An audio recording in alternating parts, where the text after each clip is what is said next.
राष्ट्रीय शिक्षा नीति लागू होने के बाद जिले के सरकारी कॉलेजों में पहली बार एडमिशन के हालात इतनी खराब हो गई है। 1.5 महीने से चल रही प्रवेश प्रक्रिया के बावजूद अधिकांश कॉलेजों में फर्स्ट सेमेस्टर की 80% सीटें खाली हैं।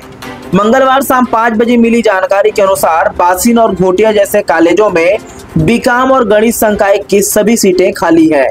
बासिन में 270 में से सिर्फ 11 और घोटिया में सिर्फ 26 एडमिशन ही हुए हैं। माहुत, जेवरतला, खेरथा, गुरूर और गुंडरदी जैसे कॉलेजों में भी यही हाल है। कहीं 85% तो कहीं 78% सीटें खाली है। लीड कॉलेज बालोद में भी बीए, बीकॉम, बीएससी गणित और कंप्यूटर साइंस में बड़ी संख्या में सीटें खाली पड़ी हुई हैं।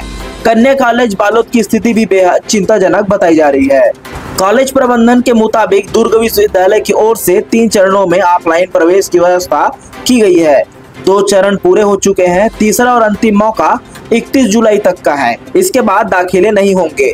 प्रोफेसरों का मानना है कि नई शिक्षा नीति के कारण स्टूडेंट अब कम रुचि ले रहे हैं।